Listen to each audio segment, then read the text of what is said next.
tassa bhagavato arahato samma sambuddhassa buddhaṃ dhammam sangham namassāmi.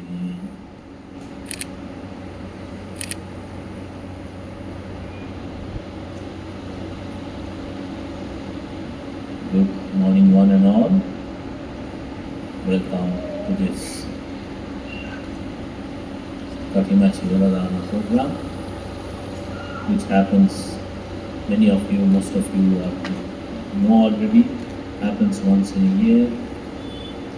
And this particular program that you are participating right now is something that was initiated by the Buddha himself when he was staying in Savatthi in Jetavanarama, in the monastery of Upasaka Anathapindika. So it is a festival, it's a program that was started by the Buddha himself, not because of other social or cultural or religious or any other reasons, but because Buddha thought this is one particular thing that is good for both the monks, both the Sangha, as well as good for the lay community. So out of his great compassion, the Buddha initiated this Katina Chivaradana program in Savatthi. So this itself shows this is a very elevated spiritual festival. The Buddhas do not do things unless they are absolutely necessary, absolutely relevant and beneficial for all beings. They do not do such things. So you must understand, when the Lord Buddha himself allowed the monks, told them, you can conduct Katina from now onwards, and then it evolved into a great spiritual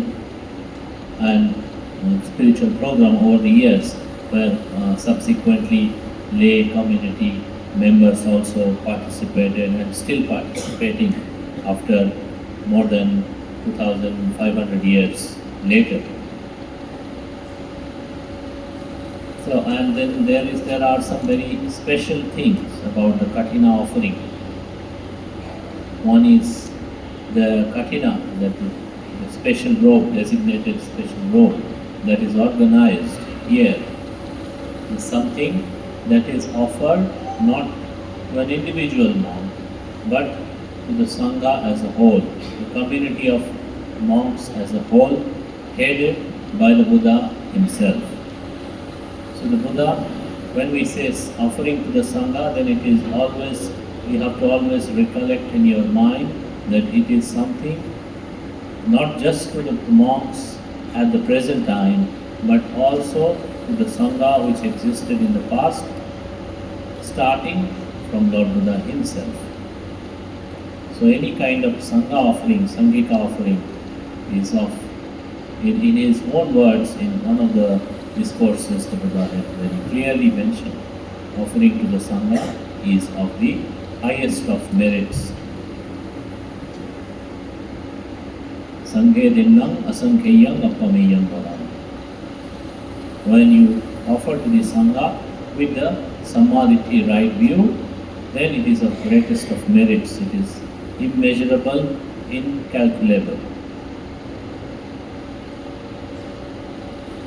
And when you have gathered here for this Katina Chivaradana program, it is also important to have a right view about why are you here, what are you supposed to be doing. Because if things are done with the right view, then your state of mind is guided by wisdom. Your state of mind is guided by right thoughts. right intentions. So that will automatically give rise to great amount of spiritual merits. But if people were to conduct things without the right view, without the right understanding, then it doesn't hold so much of power, because it is a ceremony or a ritual, but without the deeper inner spiritual meaning. So having right view is very important. And the whole purpose of offering any dana, offering anything, whether to your anything to anyone, whether to your own family members, whether to outside people, or when we talk about Sangha dana, which is of the greatest of merits, whatever we offer, the first priority, the first intention that you must generate with regard to the offering is a mind of renouncing the greed, craving, selfishness, possessiveness, these qualities. Unless we do it correctly, then it is not proper dana. So dana starts with abandoning of greed. We say in Buddhist traditions, dana is a very highly spiritual action, not a ritualistic action. It's a spiritual action. And why do we call it a spiritual action? Simply because when we do the dana, we intentionally let go of the greed or the possessiveness or the craving. To the extent we are doing dana, to the extent we are sharing something with someone. And because of this letting go of the greed and the craving and possessiveness or selfishness or whatever unwholesome qualities, this is where the merit arises. This is where the spiritual quality arises. Unless we understand it correctly, then we will not get full 100% benefit out of dana. So it is for the sake of abandoning of greed and craving that the Lord Buddha advised and encouraged people to do dana. Because greed, craving, possessiveness, selfishness, whatever you call it, it's an obstructive mental quality. It's an obstructive mental quality which causes your mind to be heavy, to be burdened, not to see the light of wisdom. It makes our mind dark. It makes our mind cloudy. It makes our mind heavy, not to be able to soar, not to be able to rise above. So this is the quality of greed. It takes the mind down. It brings us down, our mind.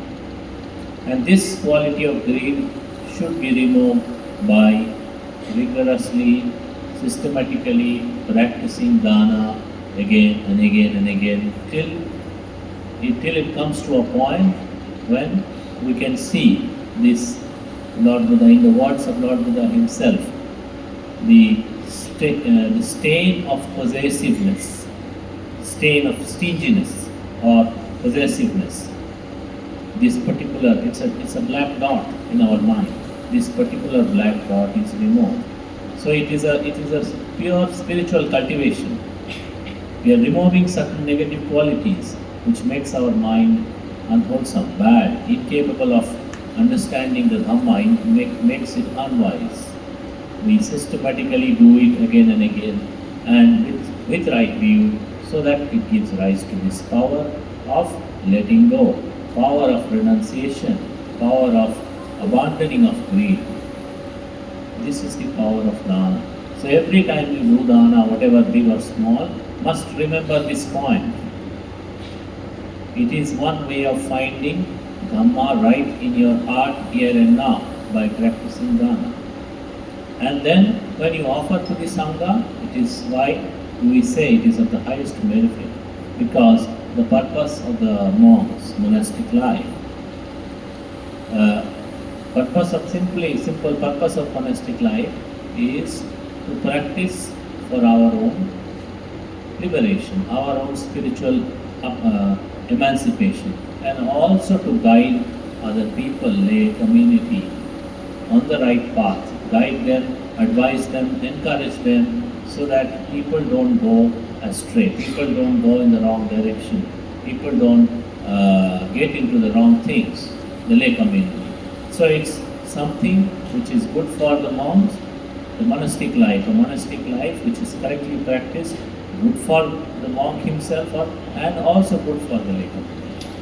And when you are giving offering to the Sangha, means it is all the monks together who are striving for their liberation, who are striving for their highest inner purification, but also striving to benefit highest number of people through their practice, without expecting anything in return.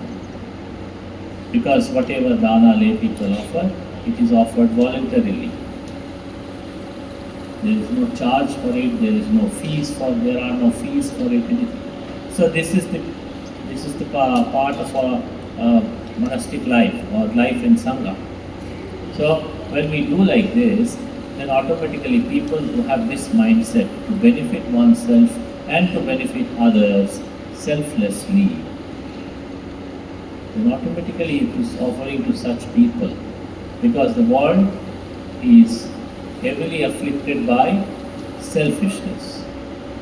And when there are a community of people who are practicing selflessness, developing selflessness, and embracing selflessness day in and day out, then automatically to give to such people. And selflessness not for any material gain, for the purity, for the utmost highest purity for themselves, and also encouraging others to be pure.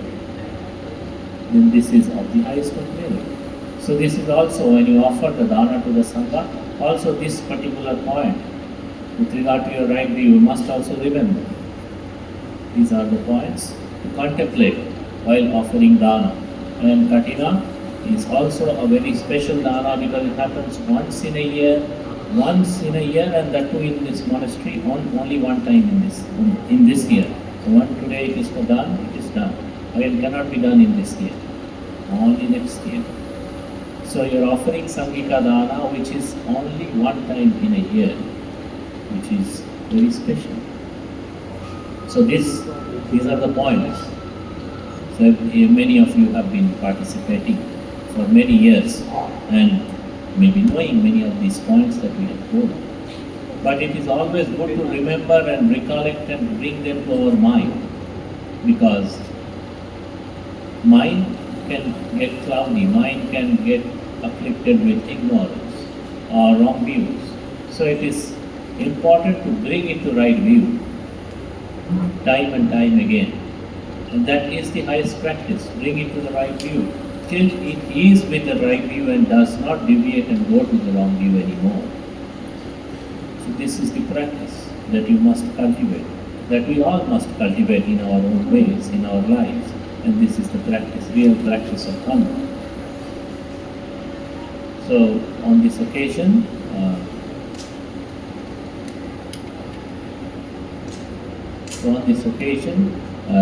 as you have all gathered, so this is when you later on subsequently participate, remember these points with the right state of mind, with the right view, do, and automatically it will enhance your own spiritual qualities. We wish you the greatest of merits accruing from this offering, participating in this dana, and may all the beings share these merits and be liberated. So,